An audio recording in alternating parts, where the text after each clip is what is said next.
So what page is this one? 17. 17. All right, so this is part one of the question of what is fitness, okay? So as you guys know, because you saw the first question of our lesson 4 test is what are the 4 models of CrossFit? Okay, so that's basically all that we're gonna go over today, right? Pretty simple.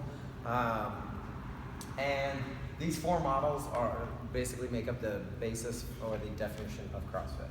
So does anybody have any guesses whatsoever as to what one of the definitions of CrossFit are? Like I said, these are kind of all repetitive a little bit. Some are a little bit more difficult, but anybody got any guesses as to anything that these 4 models are?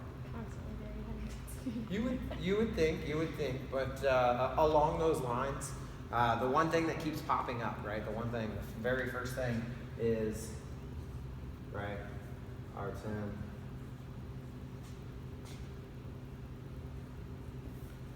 physical, our 10 physical skills. Okay. Everything that we do, all the movement, everything that we do, kind of boils down. Includes gymnastics and lifting, everything, right? So yes. So clearly we need to go back over what these 10 physical skills are. So do you guys remember those? Accuracy, Ooh, I like it. agility, Stamina, balance, Stamina, coordination, power,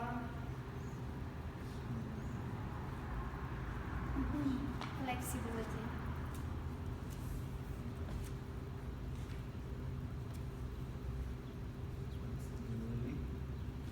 strength. We went out of alphabetical order.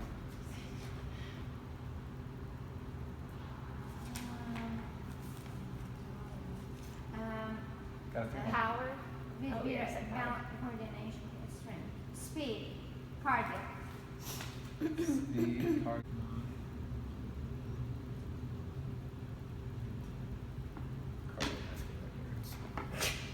That's what I was saying, cardio, and I was like, wait a second. I always said that. So I didn't realize that I wrote cardio and endurance. So, anywho, now we got them all done. So again, training refers to activity that improves performance through a measurable organic change in the body. By contrast, improvements in coordination, agility, balance, and accuracy come through practice. Practice refers to activities that improve performance through changes in the nervous system. Basically, your power and speed are adaptations of both training and practice. Does that make sense? So we have basically neurological and physiological skills. Okay? Physiological skills, you practice to get better at. Or rather, you would train. Neurological skills, you practice. The two that you have to do both with is basically your power and your speed.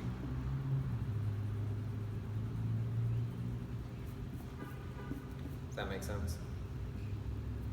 We're good on that, right? Yeah. Okay.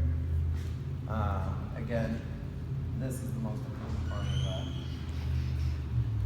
So the second is going to be your performance of athletic tasks. Okay? So your second model is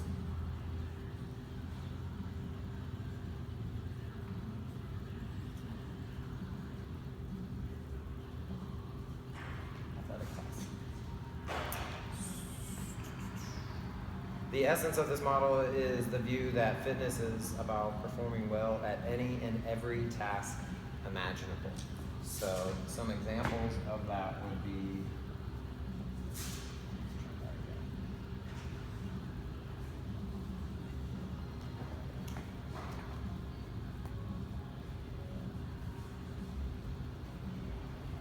any/all tasks. Okay, so I use the example of a hopper. Do you guys have you guys heard that in your readings? So it's the first time I think I'm bringing it up, but the hopper is literally what a hopper is.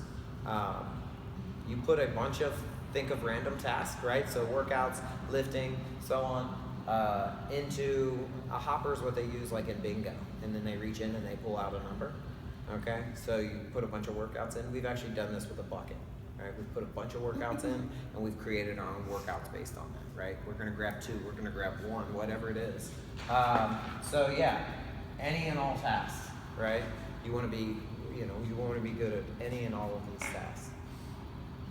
Fitness can be measured by your capacity to perform well at these tasks in relation to others. So if we're going to randomly, I always use the example of throwing a workout against the wall, right? And whatever one sticks, that's the one that we're doing.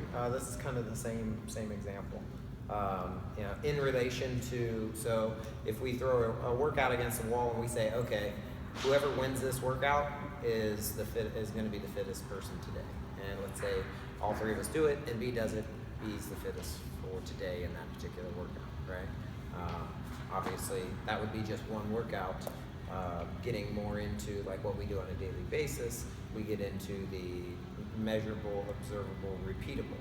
So, for example, if every day for 7 days we did the same workout, right, and then I got a lot better, and by the 5th or 6th day I'm able to beat B in that workout, right, I would then be a lot more fit. I would be fitter because of that, because of that process. Does that make sense? Okay. Fitness requires an ability to perform all tasks well, even the unfamiliar tasks. Again, think of anything under the sun, right? Combined in infinite variations. In practice, this encourages the athlete to disinvest in any notion of sets, rest period, reps, exercise, order of exercise, routine, periodization, right? Nature frequently provides largely unforeseeable challenges. So train for that by striving to keep the training stimulus broad and constant. Okay? So things like following a routine, right? The only thing routine about our routine is that it's not routine, right? Realistically, you come in here, no matter what the task is on the board, you're going to do it, right? So we don't really get to choose. If you want to be the best you can be, you don't choose, you just show up and do the work, right? All right, number 3.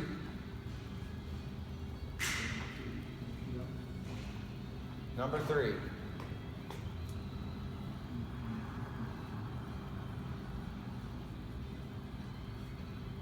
Is our energy systems.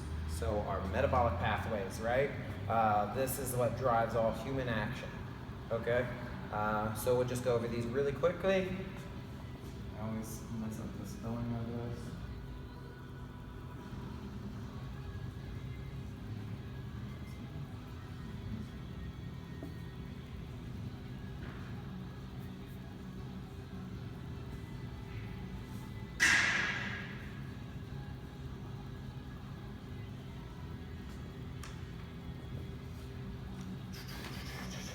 So the phosphagen, just to kind of go over this pretty briefly, right? Pathway dominates the highest power activities, those that last for about 10 seconds, okay?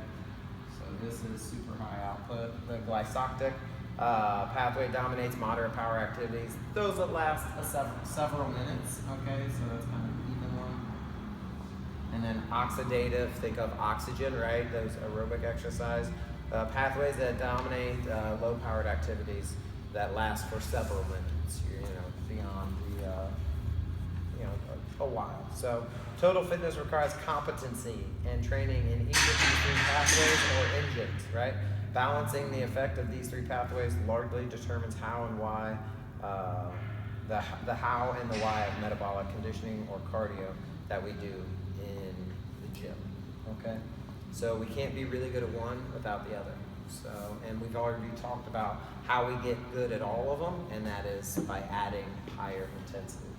And it doesn't, if we add too much low intensity, these 2 are going to suffer. So keep that in mind as well. And number 4. Any guesses? This is actually pretty hard. This is actually pretty hard. Sickness. It is. I like where you're going with that. It's close. Our health markers. Right? Health. So, obviously everything, that nearly everything measurable and valuable and of value to health can be placed on a continuum that ranges from sickness to wellness to fitness. Through a tougher measurement, we would even add mental health as well. So that's basically not on the list, but it totally could be. Depression is clearly mitigated by proper diet and exercise. The important thing here, this is one of my favorite sentences.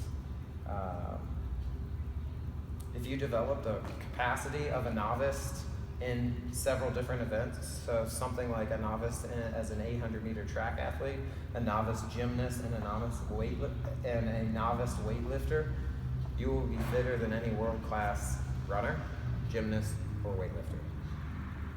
I think that's kind of cool, right? And when it comes to, the wide spectrum of athletes, from world-class athletes to your grandparents, they differ by degree, not kind, right? So that is all I have on these things.